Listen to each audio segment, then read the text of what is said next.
And you think about the good bosses you've had, the good managers, the people in your life who've been the biggest influence on you. You know, that may even be a mom or a dad, a youth pastor, or somebody, a coach, somebody significant, that they had a role, maybe some authority over you, but really the thing that made the difference was that was a personal relationship. They spoke into your life.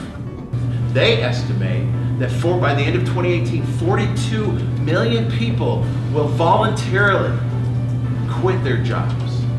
Why? Because of that relationship that they have with that supervisor, that boss.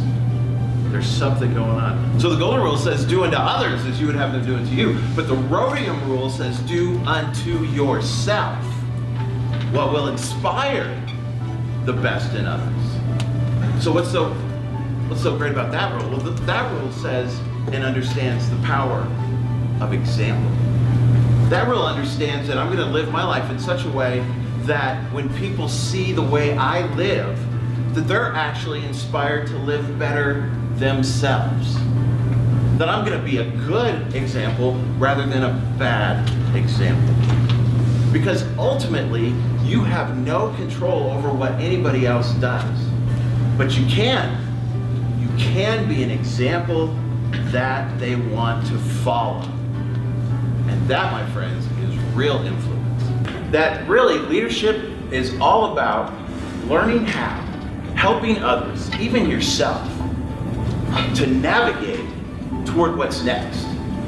That's it. It's what's next.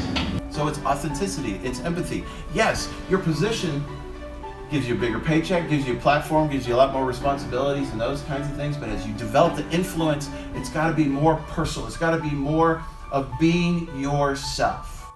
Because everybody shows up to your store with a story, and they may have had a tough morning, and they got kids that are driving them nuts, or they got bills, or they got some kind of tragedy or crisis in their life, and they're about to spend 8 or 9 hours with you. And you can cause a reaction. You can cause a kind of reaction where at the end of that shift, they feel better about themselves than they did at the start of that shift. Because they spent 8 or 9 hours with you. That is a sacred trust. And that's leadership.